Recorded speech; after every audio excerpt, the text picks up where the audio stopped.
Podcast number 2. Welcome, everyone. In today's rotation, we have Lex, Click. we have Ryan, Click. and we have our own Dr. Manhattan. Click. All right. I don't have too much to talk about this week, but first thing I wanted to bring up is the bearing video. Apparently, someone posted a picture on Facebook of female anatomy,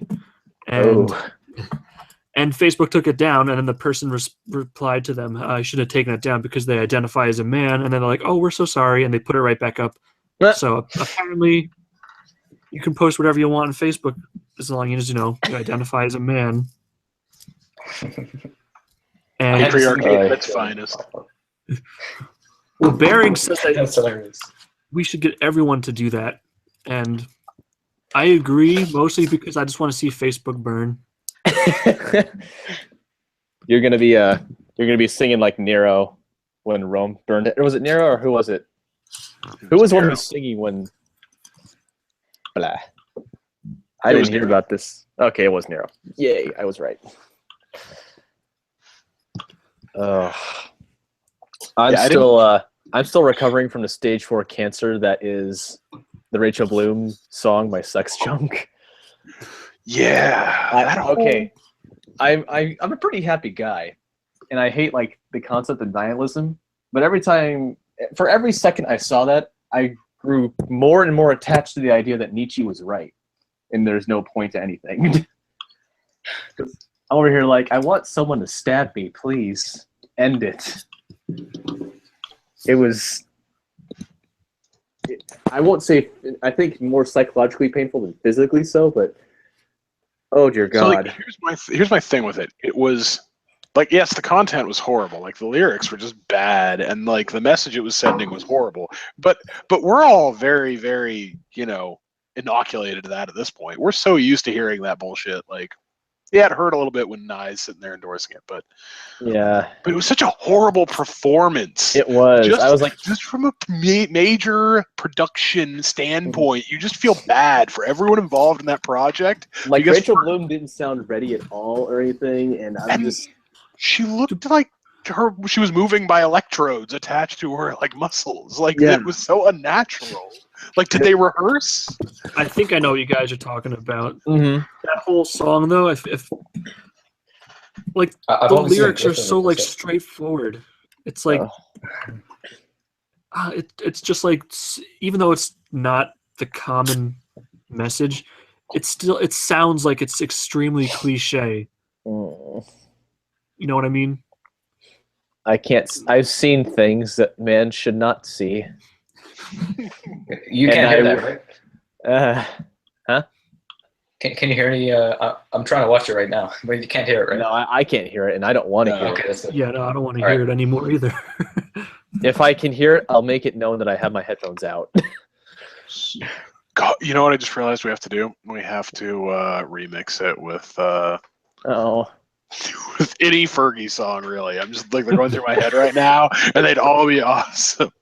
Yeah, my lovely lady junk with that song. Like, I feel like there's some crossover there. I need to learn how to use the screen share button here. I need to learn how to do remixes. I have one or two that popped in my head. I'm like, I wonder how that would sound if I actually tried it. Like every time I see that, I hear that robust feminist argument. That little tune that Bearing has in his videos, I think to myself, I could do something with this with Purple Lamborghini. I don't know why that's the combination that comes to mind, but it is. I mean, I feel like... does anyone else get the sense where we don't use YouTube the way normal people do? Probably not. Like, because I'm just like, I bet you there's a YouTube video that you got to do that. And that's like literally the first response whenever anyone in the real world that I talk to is like, I want to learn how to do this. I say that. I'm like, I know there is. But I never say that when we're talking to like here, because this is totally this isolated, siloed community of YouTube to me, where we don't do anything except watch political videos. Exactly. Yeah, like when I decided I want to try to put myself out there on YouTube, I split all my subscriptions into like different channels because I want to do different types of things and I want to keep them separated. But like I haven't logged off of my political channel in like a few weeks. Like I haven't looked at any of the other stuff I like to do, like woodworking and stuff. Mhm. I haven't like changed accounts. I've just been watching YouTube political videos. That's it. For me, it's a lot of video game reviews and a couple gun channels, but that's just research purposes. Because I'm like, okay, so what's the difference between like this and that? Or hey, what happens if you do shoot a 50 caliber rifle at a steel? Not steel. Fuck, bulletproof glass. Guess what? The glass doesn't work out so well. I saw the video of that guy. They're advertising like this heavily armored consumer car, and this guy who's like one of the I guess this guy's high up in the company. He goes and he's like, I'm going to show you how safe this car is. And he goes and sits inside the driver's seat and someone else shoots at the windshield like 3 times with like some kind of gun or whatever. And then the guy walks out. He's like, see, completely safe. And I'm like, I trust you, but I wouldn't do that, in front of the camera in case like a freak accident happens. Like, oh. Gone prank, gone wrong. 2017. You kind of have to wonder how many times did they like do that without anyone sitting there before they were like, no, I'm cool with this. Yeah, right. Well, it's also got to weigh the cost of all those windshields. Mm-hmm. Like, for efficiency reasons, if you omit safety, there's no reason to do it more than once. Like, bang. All right, Jimmy's not dead. We're going to go ahead and implement this in all of our cars now? Yeah, pretty much. But speaking of guns, do you think that based on how the last riot went, Milo's going to have a week-long free speech event, apparently, at Berkeley? And since it's a week-long, people are going to have all that time to show up, and I'm wondering if there's going to be, like, even worse rioting than last time. Possibly. I mean, it's not like it's a one-day event. Yeah. Well, you got to consider how many Antifa, whatever you want to call them, are going to be able to sustain their anger for more than a day. Because I've seen some of these people, and I could kick their ass, and I'm a spindly motherfucker. And I don't have, like, the highest endurance. I could probably go for, like, just barely over a day if I really had to. And I'm thinking these guys could go for less. Yeah. Well, they're perpetually angry. It's like Bruce Banner. I'm always except they're not strong. Unlike Bruce Banner, yeah. Besides the fact that they're not strong, unlike Bruce Banner, I don't think the Hulk gets tired after being angry for so long. He just kind of keeps it sustained. I don't know how a person could keep up anger for like a week long straight and just keep wanting to fuck with these guys, especially people from the Antifa side, because what the fuck are they going to do? But they can't even figure out wind trajectory correctly. Yeah, but I've heard that they're organized, so what if they try to pick one day, and then that's the day that they're all going to go in? It would probably be the first day. I mean, I've said it. You don't want to do the first day. You want everyone to get. You want them to have a sense of security. Security. So that second, third, like fourth or fifth day, you're really looking at a period where there's probably going to be, and it depends on how they line it up, like weekday wise. So if it's, let's say Thursday to a Monday, right? Like that is, I guess, technically a week. Like Monday would be like a drawdown period, basically where they clean up. And that would actually be like really good PR if they did like a day where the last day was just them like not doing any protesting, just going around and cleaning up random parks. Like that would be perfect optics for this side, especially because literally every time we have one of these protests, it's a disaster area when the left does it, and it's a very clean thing when the right does it. Yeah, right. But if Antifa was going to go after them, they'd want to hit on like that Sunday, because that's when you're going to have half people kind of already 1 foot out the door because they got to work Monday. Yeah. Like, you do it on the Thursday, you're going to have base stick man, and like all the dudes that are there for a fight are going to be pumped and ready and waiting. I want to make my own base stick man or base something man kind of costume. Not that I'd be anywhere near all this shit. I just want to be a part of it. And yeah. Do you think that like memes and stuff are more effective than like like high school textbooks? Because I want like if I were going back to school, if like I wouldn't go to public school, but if I had to, like I'd rather learn about history like through that than like you know what the new textbooks are gonna document everything like extremely like biased. I see what you're saying actually. Like I would not mind learning anything about colonial America from that one meme. The I can't remember what it's called. It's like that colonial painting looking dude. Yeah, he's like this. Yeah. 'Tis indeed, or something like that. Yeah, but yeah, I'm wondering how that's probably going to be a big thing when they discover how they're going to cover the election 2017. Right. Because Or like, wait, we just haven't arrived at it yet because they haven't written the new textbooks yet. I don't think. So I definitely think that memes are more effective than protests. yeah. Like they are like by far, because the left can protest every weekend and get nothing absolutely no happens. progress, and the right was literally like, no, we're just gonna meme Trump into the White House, and it worked. Well, that's the thing. I was watching Sargon's video he just did. Social justice is uncool, and yeah. I thought he made a good point about how the people on the right are funnier about this kind of shit, and that kind of leads to more people seeing eye to eye with them because it's like, hey, comedy, and the left just doesn't. It's going over their heads like a 747. You're not getting anywhere with the current stratagem. Well, comedy has to have some grounding in reality, right? Yeah. So there's no humor in things that are just comedy totally comes from unrealistic. suffering or truth. I'm trying to remember what the saying is.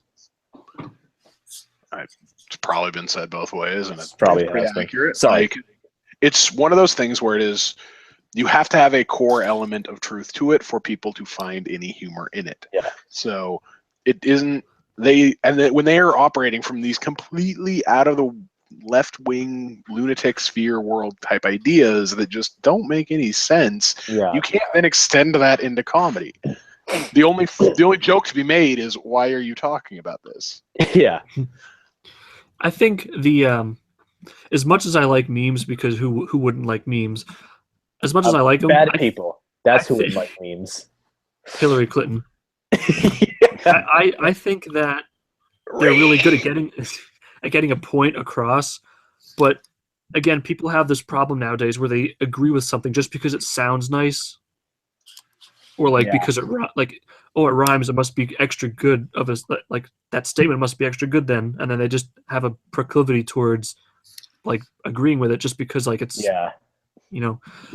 but it's just to illustrate a point. It's not really meant to like be the persuasive instance. It's just to like open your mind to the idea. So it's good, but I feel like it also makes people think more lazily. Probably, yeah. Perhaps.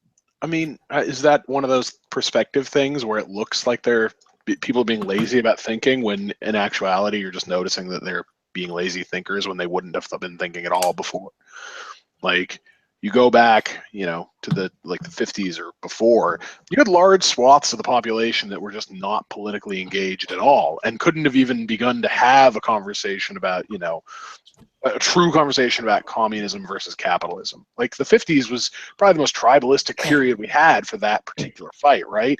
And I guarantee you, people could not have explained the fundamental difference between, the commies and us. Like, they didn't get that. It was just they were the Russians. Like, they were dangerous. One thing is still true today. Better dead than red. True.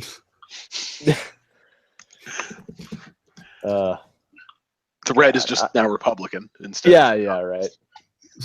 Well, I mean, God, I just love all these. I follow a lot of people from the opposing side on Twitter just because I want to like get some insight and like see what kind of stupid bullshit they're saying. And so many of them were like, socialism. I'm like, no. Like, or communism. It's like, guys, we've tried this. It's a square peg in a round hole. It doesn't work the way you think it does, or the way you want it to. Maybe it could, but you're not going to get these entrenched powers to agree to it and not corrupt it. That's the thing. I saw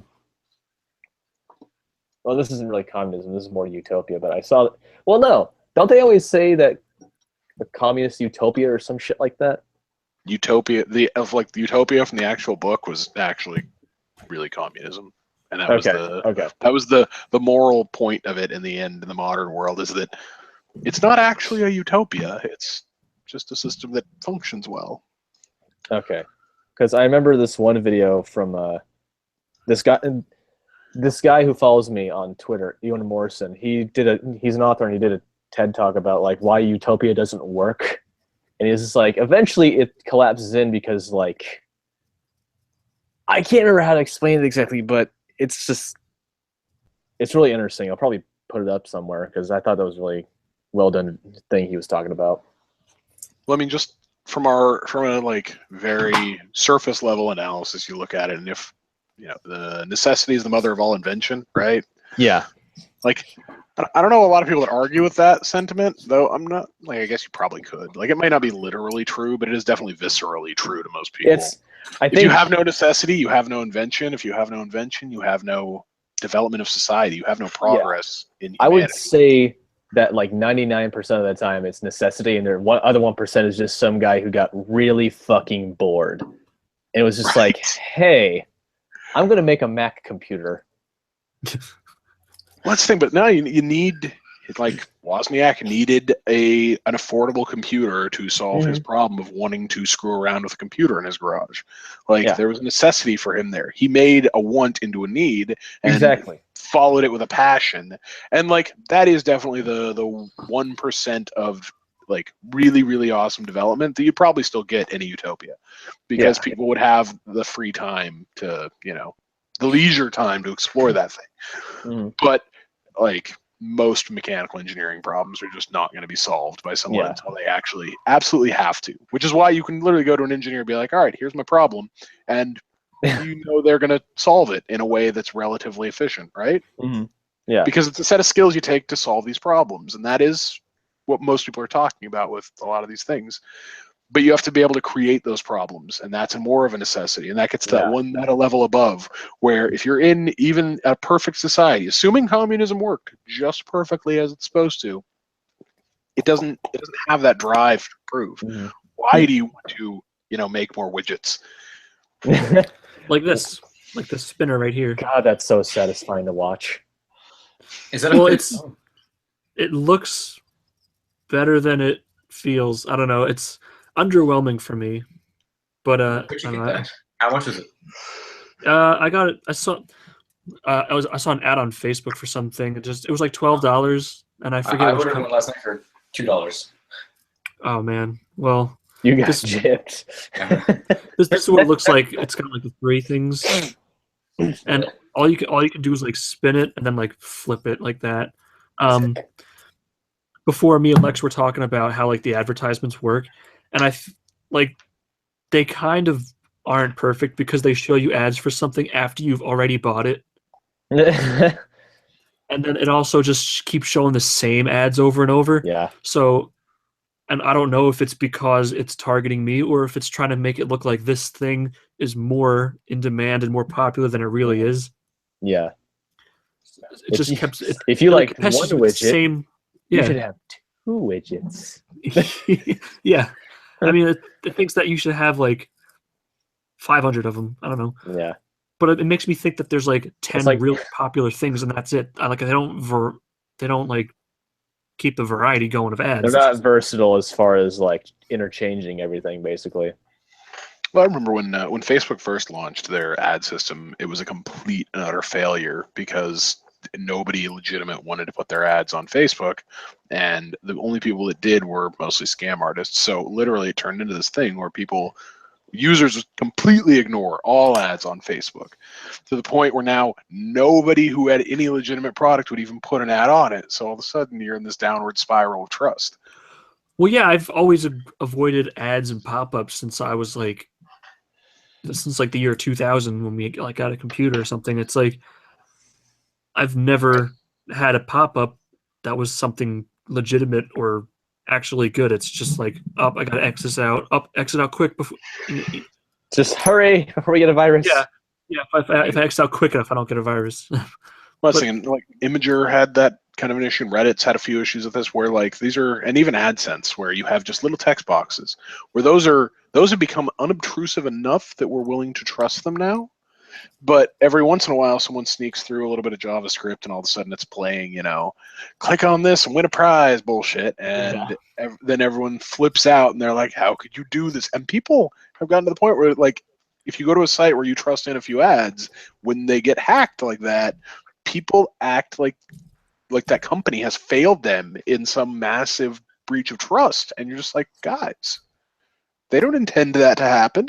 Like, they're getting rid of it. Chill for a second. They didn't sell out magically after, being really cool for forever. Like, somebody snuck something past them. Get over it. But it's just that weird thing where we build that trust with corporations, or I guess websites is probably more accurate to say. But like, and once they break that, people get really weird about it. Yeah, but I always remember like the banner ads, just like the flashing. It's like, congratulations, you've won. You're like the millionth visitor. I'm like, no, I'm not. I was the millionth visitor yesterday. Yeah, right. Like, I just don't trust ads at all. So Don't you're trust them ads, man. yeah. So you're right. I don't know if it's just the websites, or I just feel like that's the nature of the internet. It's just that there's fake ads. It's the nature of advertising. Like, advertising is selling a lie, ostensibly. Like, you didn't need this thing this morning, but you need it now. Like, that is the basic lie of advertising. Sometimes it's okay, because legitimately I did not need, that Core i7 this morning, and now I want it. There's a lot of things I didn't need. Like, I didn't need the volumes 1 and 2 of the complete collection of The Punisher by Garth Ennis. But I did not need this signed collection of the Iron Druid series, but yet I have it. And I'm happy to have it. Like, I don't buy books, but I was happy to have that. Yeah. They're still in their packaging. Like, because I have no reason to open them. I like books. I didn't need this. I just saw it. I was like, let me see what all the rage is about, since I've seen this ad 100 times. Mm. Yeah, and the first thing I did, by the way, is I took it to work, and I broke it. Okay, here's a good example. I didn't need these. Oh, those Keck flags? Those are Keck Kekistani? flags. Hell yeah. One of them is for me. The other one's for Jeff Holiday. Ooh. I really like the idea how in the UK, I think it is, because I heard Sargon talking about this, that they're trying to, on the census, state that they're actually ethnic Kekistani. I hope they do. And if enough people do that, then they can legally put that on their driver's license and passport and stuff. Memes! And if that doesn't work, they're going to go make a church of Keck. I hope. Oh, I love the internet. It's nice to have a label that, like, we own, I guess, is a thing, because like Gamergate, as much as Sargon is a big part of it, he didn't really own that label and couldn't ever own it. And the alt-right thing obviously blew up in a lot of people's faces, even though there was a lot of push for a lot of people who tried to grab at that, and the media basically just handed it over to neo-Nazis. And But as much as some people... But Kekistan, that no one can claim anyone but Sargon owns the branding on that and gets to dictate like what it actually means.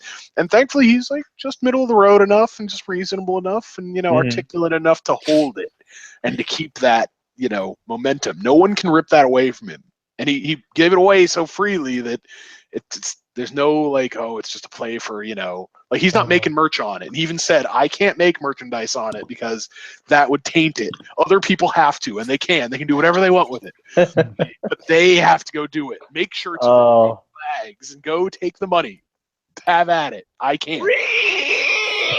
No. That's awesome. I did see a funny video on minds.com. Someone sharing the history of Kekistan, and it's like it's funny. He's like showing on the map of like Africa, like here's Kekistan and here's like Normistan and stuff. Like it's pretty funny. It's like a fake history lesson of how it like the origin of the nation. We'll know we've really made it when if we get Alternate History Hub to make a video about please God, yes. That'd be so awesome. Alternative history. No, there's an Alternative History Hub. It's a YouTube channel. It's got a lot of followers, and like he goes through like, here's what would have happened if like the Nazis won, or like there's nothing political about it. It's literally just like, here's history, and here's some things that happened, and what might have happened if things changed. What if mutants from X-Men were real? That kind of stuff, and it's that's like there's that website of what today's headlines would be if Hillary Clinton won. Right. I want one of those newspapers. I want to like get one of those and frame it. And when I'm an old, decrepit ass man, I can point at it and be like, I'm not living in that reality right now. Yeah, pretty much. Oh, I can't fucking get over that. I laughed so hard the morning after the election. Dude, I was sitting on comms with a bunch of dudes. And, like, everyone was very tepid about, like, except for a couple of guys, about their support on Trump. Like, I was very adamant about like my lack of support for Trump. I was even more adamant about my hatred of Hillary, but I was at no point enticed by them to vote for him. But so we were all talking and we're like watching, and like I've been really deep into politics my whole life, and I've watched presidential elections, and I love the mechanics of it. Election night is just super cool to me, and the Electoral College, how it works. It's kind of like watching the Super Bowl for like fucking. Right? Yeah, no, and sabermetrics and all that shit where you're like, and I was calling it at noon, where I'm like, did you guys hear that like there's rain in Michigan? Like Detroit is apparently a ghost town for voting booths, and everyone's like, why does that matter? And I'm like, no, that really matters. Trust me. That super matters, because that affects it greatly, doesn't it? Yeah, like those little, you look for that one little thing that's just going to change that dynamic. And like when the Republicans came out and they're like, we might win Michigan. I'm like, what? Yeah. Okay. So you guys were like having like some kind of party while you were watching? No, we were just, well, sort of. We were playing our normal, like we sit on Eve, and we all sit on a comms channel together on Mumble, and like that's most of our, like, good chunk of our nights. Like we'll do things in fleets, but that night we didn't really schedule anything to do. We were just kind of hanging out and like watching the election, basically, because from South Carolina on, it was super interesting watching people like sort of come to the realization that Trump could win. Yeah, because that was shocking forever. Once I got to that point when it was just like he was kind of creeping up on Hillary with the electoral votes, I was like, hold the fucking phone. I'm gonna turn off Fallout 4 and get away from that escapism and see what the hell's going on here, because this is getting interesting. And I pretty much just stayed out the rest of the night watching in like a mix of panic and excitement with my mom, just like, is this the day that has been foretold? Oh, I was more just like nervous the whole time, because it like for me it wasn't about like, well, I was excited, but I was just more nervous the whole time. But I wasn't like, hell yeah, I wasn't like confident about it. But I was even nervous all the way up into the inauguration day, because I was worried that there was going to be like a sniper somewhere doing something shady. Hey, who the whole time is going to shoot him? They don't have guns. Yeah, like the whole time I was just like, I'm worried about like an assassination attempt. Oh no, you can't. They couldn't have lied. This is the thing. Trump is as safe as Obama was in the White House. You can't lionize the guy by killing him. Yeah. My friend, he was telling me a former buddy of his said something about like he was hoping Clinton would get elected because he's never seen an assassination before. I was like, yeah, that might do it. Might. Oh man. But no, I think the most the most interesting thing about election night was the reaction of people once they realized the unthinkable was going to happen. Oh man. Even the Trump supporters were like, well, we're going to lose, but I feel like I did the morally right thing. And I was like, you guys may not lose. And he's like, nah, it's for certain, right? And I was like, all right, well, see how South Carolina goes, and see how Florida goes, and see how Michigan goes, and that'll tell you. Like, if you lose those, it's over. And we're sitting there watching Georgia. We're like, how is Georgia still in play? And that's why we were all really confused. And like Florida's getting called, and we're like, well, I mean, he still needs Georgia to win, right? And Georgia's in play. This can't happen. And then they call it. And we're like, when they called Minnesota, I was flipping out. Who did it come to in the end? Wasn't it? Was it Michigan or Pennsylvania or one of those two? Minnesota was the last one called he needed. And then Michigan was, if it flipped, they could have had some recount scenarios. Okay. Yeah. What about you, Ryan? What were you doing on election night? I was asleep. Well, Do you see the shirt? eh, You see the shirt? I'm going to turn the camera on for a second. You see it? That's a Bernie Sanders shirt. that is a Bernie Sanders. Yeah. I wish like could... how didn't he say something in favor of Donald Trump the other day? Did he? I thought. I mean, I just bought it for show. Oh. I bought one with Donald, very close to Donald Trump too, but it didn't come after. I need to get a MAGA. I wasted $9 on it.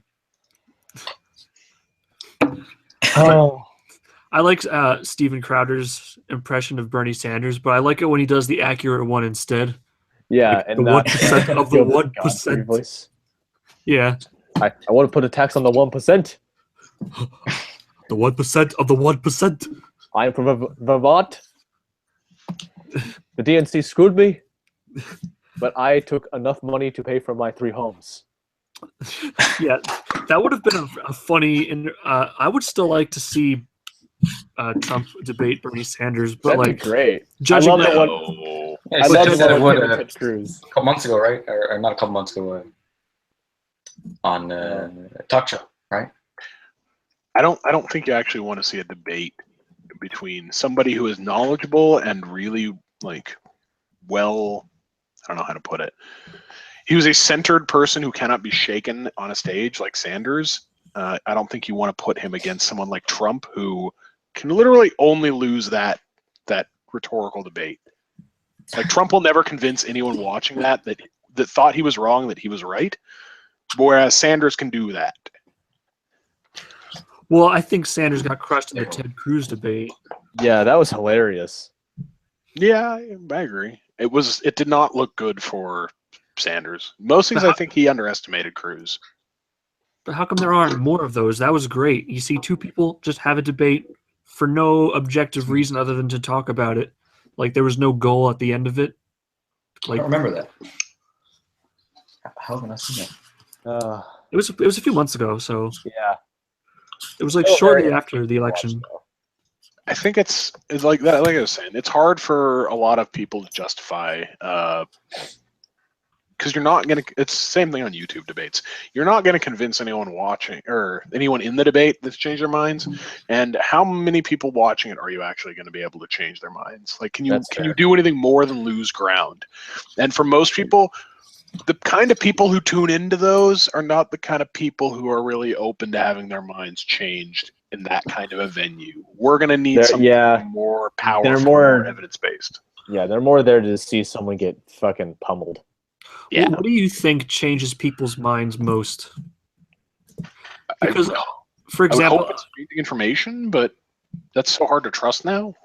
Yeah, right. People say, because everyone says, like, oh, when people are confronted with facts, they get even more steadfast in their wrong beliefs. But I'm like, it's not that I dispute facts. It's just that I feel as if everyone that's telling me facts is going to be, like, trying to manipulate me, and then they're not really being truthful. Like, yeah. Like they're telling me a fact, and I don't know if that fact is a fact. They just be saying it and pretend it's a fact, and like I don't know. I don't trust the source. I feel like a lot of people who say that conflate facts with analysis of facts. Like I don't have a hard time believing that CO2 levels have gone up as a percentage of the atmosphere. I have a harder time believing that that is going to cause an unrepairable problem in our climate for the next 500 years that will kill all of us.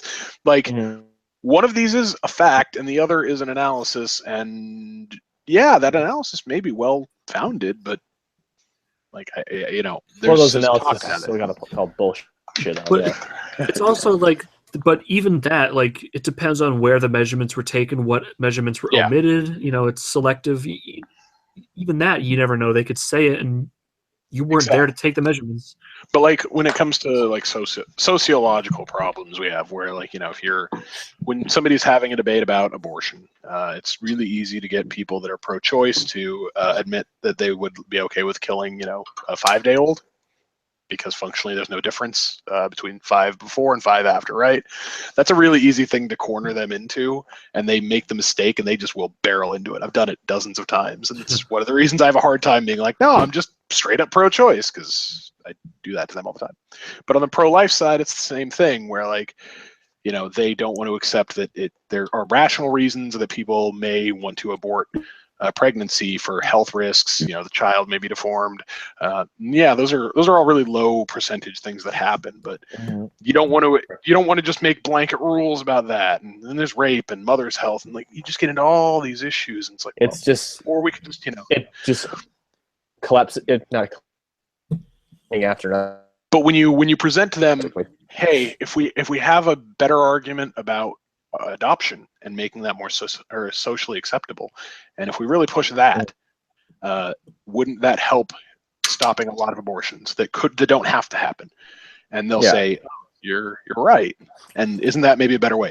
And I've seen that change minds too, and it happens on both sides. And I've had that debate because I go back and forth on the issue all the time. And I've always said, I'm usually on the opposite side of whoever I'm talking to in that conversation, just because feels so weird to me. And people do change on it. Like they think of different things because they haven't heard an argument before. And it's those arguments where we have the same repetitive thing over and over and over where people harden up.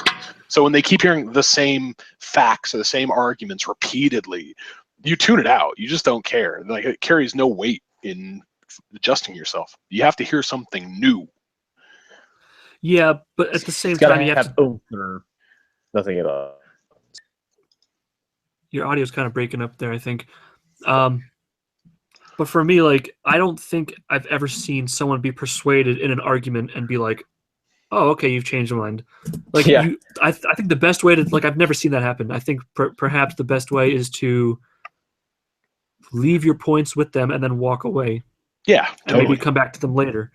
Oh, yeah. No, you're never going to get someone to just be like, oh, I'm abandoning this, closely held principle I've had for years. Like, that doesn't happen. People have to, be like, maybe you're right.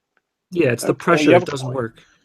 Yeah, it's got to be a slow thing. You didn't become your political ideology overnight, and you're not going to change it overnight either. And neither is anyone you ever talk to.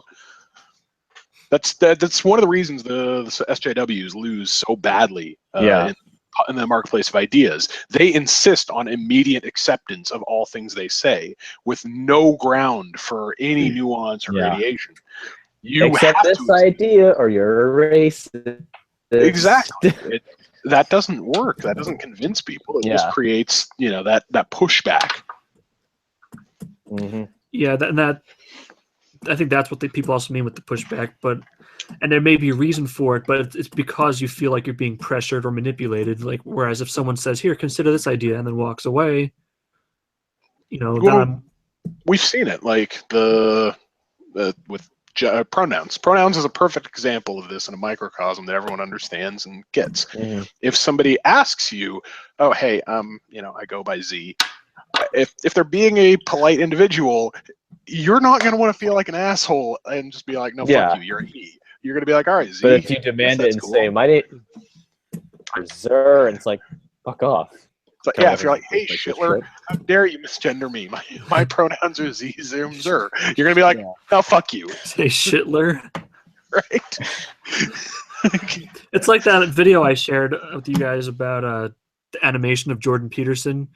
And the kid in the class is like, I identify as a half-eaten Go-Gurt tube, so you need to refer to me as that. It's like, no, I'm not doing it.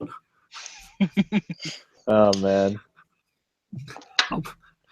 That I to Dr. Peterson, but he looks like a dignified lizard.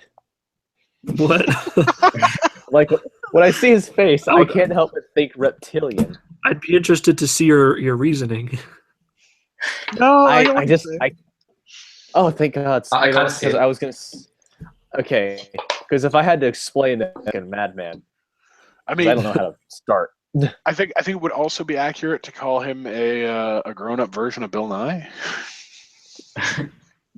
Actually acts like a scientist. Right? Yeah. Is Ben? Dude, Is okay.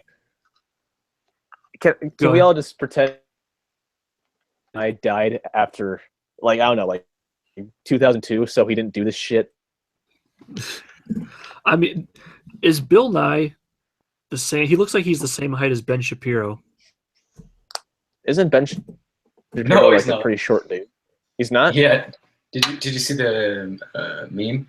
Him by what's his name? Dolph Lundgren. I'll post it in the chat. But yeah, he's really short. Let's see. I'm gonna look it up on Google because it should have this information. It's, What? No, he's it's not. a picture of him standing He by. is- Bill Nye is 6'1".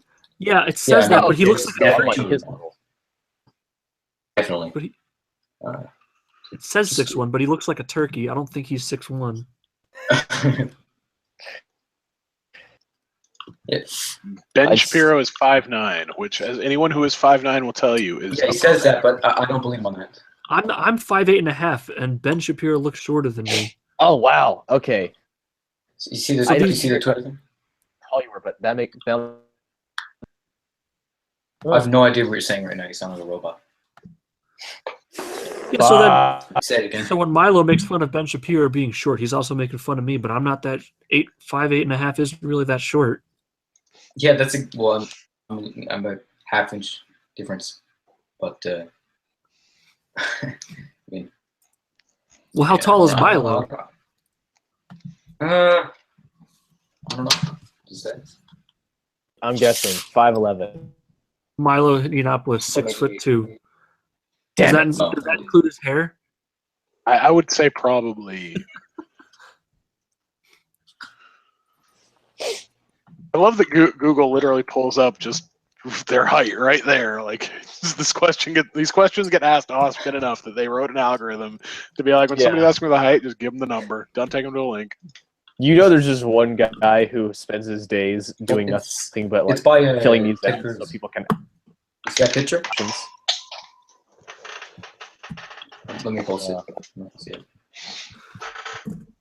My audio isn't shitty right now, is it? No, you're good. Okay, cool. I think I can't wrap my head has a hard time understanding the concept of Ted Cruz's nose. What, like the geometry? It goes in and out like 3 times.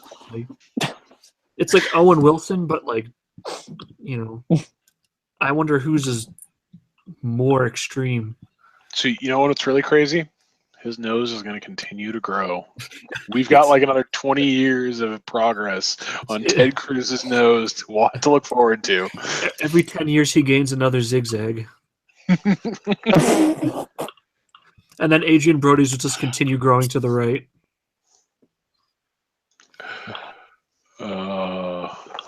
God.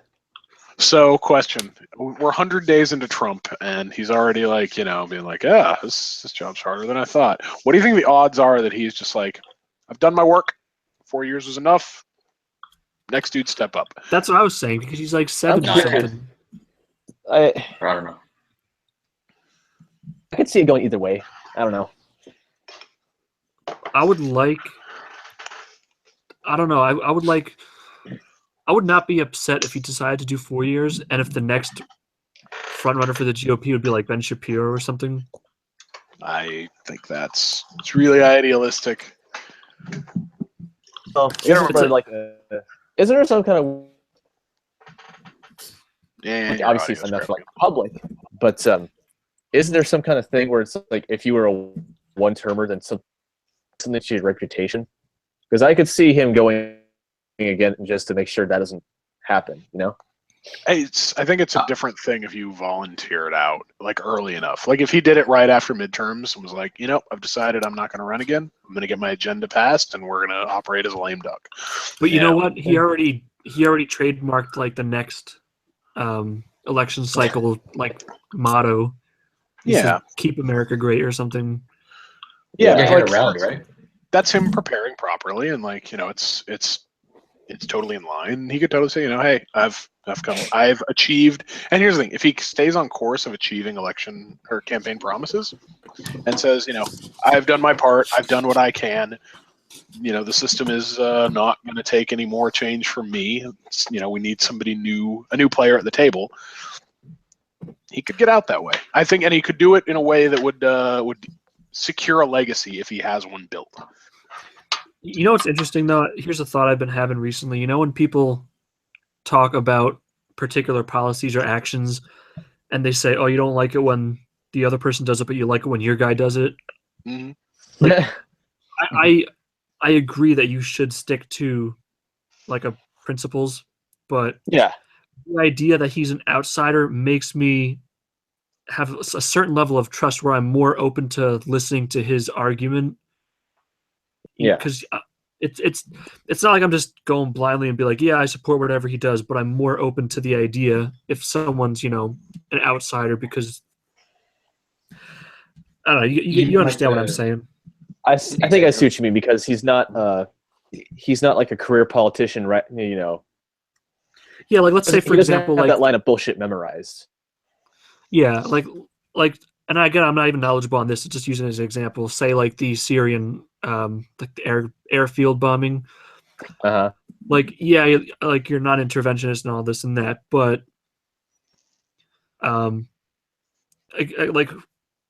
just the idea, I feel like he's being honest about wanting to do things that are in America's best interest, and maybe he's taking into account these people that are advising him. So he might know more than we do, or he may know less. That's the other thing. He is so insulated now, and he even said it. He feels like he's in a cocoon, and he is truly in an information bubble now, where literally all he gets is "quote unquote" expert advice from people that have fucked up a lot before, the CIA and the intelligence community and military advisors. They have agendas just like everybody else. And God bless him. And I would be pissed off if he turns out that he doesn't have good reasoning or whatever. But let's say if it was Hillary Clinton and she did something like that, I would not have any faith that she would be trying to do things in the best interest of our country. It's just that I would give more benefit of the doubt to him. Hillary was a very unique case that I believe her ego was of such a design that you really did have a risk that the office of the presidency wouldn't have imposed itself on her. I think W and Obama and Trump all fall into the same line of men who believed they were bigger than the office of the White House and quickly got that smacked out of them by walking into the Oval. I think Hillary, mostly because of, having 8 years experience there before, the incredible sense of entitlement and the process by which she was going to basically get coordinated into it, would have maybe maintained that a lot better. That would have been super dangerous. So I totally agree with what you're saying. I wouldn't have trusted Hillary. But I give more benefit of the doubt to everyone that walks into that office. W with the Iraq War, I give him a lot of credit for, I think he did what he thought was right. I don't believe that he was being a puppet for oil masters or anything like that. And Obama's same with the keeping Gitmo open and, the drone strikes. I try not to call him out for that too much, because day to day when you're making that call, you want the terrorist dead. Yeah. And Trump, I try to give him the same benefit of the doubt on the Syrian airstrike, even though right now I'm kind of leaning towards the why would Assad have used chemical weapons question. But again, I know we're just talking about the broader thing, but that specifically, where did those chemicals come from? How difficult are they to obtain for normal people? That's just a question I've had. Right? There's a lot of, I question the validity of the original attack that precipitated this. If Trump believes it happened, and he's been given that lie, then I blame somebody down the chain, and that person needs to go to jail.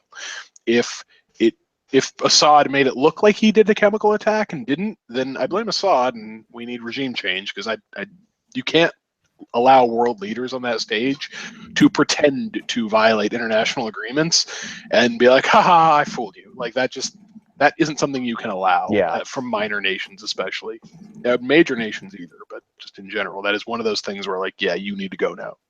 You can't be an honest broker going forward. But I'm going to say, like, if it's a thing that happened, and I agree with what he did on it, it just seems weird, like, that it shouldn't have I don't understand why anyone would have done it. The whole thing makes no sense. Yeah, I mean, that's just the only thing is, like, we don't know enough about it. And again, like, I would be critical of it if it turns out to be the wrong decision. But again, I don't know who has all the right information or when we will have all the right information. So, like, I want to, develop an informed opinion on it, but I don't know if it's possible just yet. Or ever will be. Like, at the end of the day, it's not a place where you can go CSI shit. Like, it's a war zone. So we may never really know. And, like, yeah, we have all this video stuff, but, like, people doing things that supposedly would have been really dangerous for them. And, like, I want to be like, oh, that sounds real. That sounds realistic. And experts are telling me that sarin gas is really dangerous and people would have been in there with hazmat suits. But at the same time, like, I've heard that kind of thing before, where that starts verging into that 9/11 truther style stuff, where it sounds scientifically accurate and totally legit. You hear it from experts, like, well, sure. Yeah, and then, like, 5 years down the road, someone tests that theory. Like, actually, once it's ingested or after, like, that 3-hour half-life of sarin gas, it's not really very dangerous. And these aid workers probably wouldn't have known it was sarin at the time, anyways, and they just lucked out that they were really safe in the end. Like, it's the same. It's like steel or jet fuel can't melt steel beams. Like, well, yeah, but it didn't have to melt shit, right? Like, so, yeah, there's truth at both sides, but in the end, it's all very plausible that this happened. We're gonna have to have a 9/11 skepticism podcast episode one day. I want to talk about that. Oh God. But I think it would be pretty hilarious if there was like a terrorist attack with no casualties, but it was like old style Batman laughing gas, where people were actually literally laughing, and then it stopped, and that was it. That would be cool. That'd be funny, like comic books in real life. Yeah, like people forced to laugh for 2 hours at airport, like, and that's it. That could kill someone.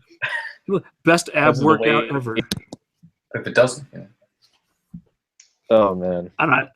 I think it would be pretty funny, because it's only laughing. But again, that doesn't really exist. Like, laughing gas is just like another name for it. Oh man. I have to read more to Tocqueville. That's what's going through my head right now. I couldn't. Your audio's cutting out again. Fuck. Yeah. It's fine right now. So what was going through your head? What? Oh. You like that? Anyway, on Christmas, Democracy in America by Alexis and I was like, hey, I need to read some of this. It's interesting as fuck, but dense. Like, wish I could understand what you're saying, but I really can't. Yeah, something's up with your connection where you keep cutting out at like the most important parts of your sentences. Yeah. Okay. YouTube. What? It's like, let me tell you about. It's really cool, and then what happens is, and then like, like that's pretty much how we feel right now, and it's disappointing because I know you have cool stuff to say. Thank you. Okay, Okay, let's see if I so I don't get cut off. Nope. Yeah.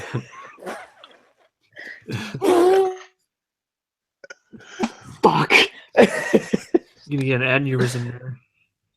Maybe try turning off the video stream. You might not have enough. Yeah, I'll give that a shot. Okay.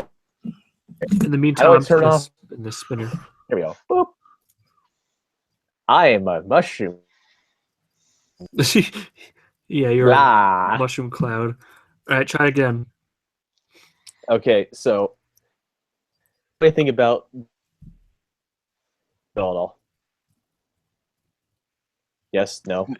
Now we actually can't tell because we can't see you stop moving to know that your upload's failing. Fuck. Well, the Wi-Fi gods hate me apparently. Well, we only got like 3 minutes left. What kind of pleb is on Wi-Fi? Get a wired connection. I'm on Wi-Fi. Me too. Fucking plebs. Hey, Lex. Mm-hmm. I Saying something right now? I wonder if he's trolling or if he's actually getting cut off. Right? Seriously, 30-foot cable costs like $10. Good mono price.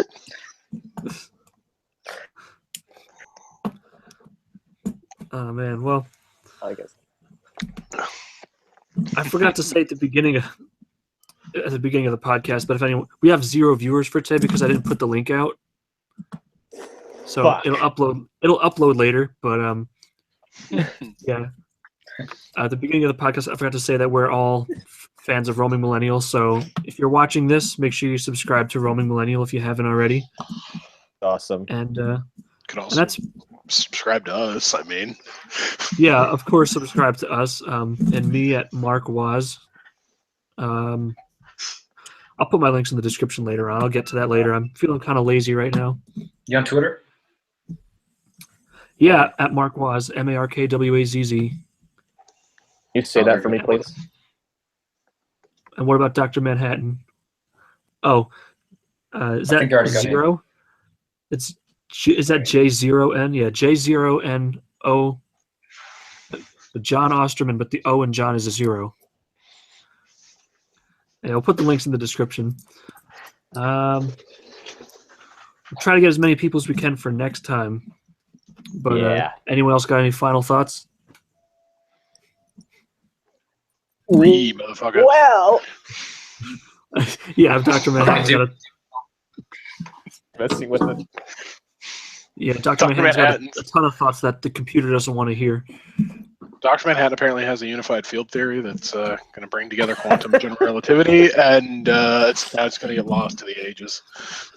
Well, he's just demonstrating that anything that can go wrong will go wrong. All right, well, I guess that's it for this week. All right. Good talking to you. All right, Yup. see you guys next week. See ya. Bye. Yeah.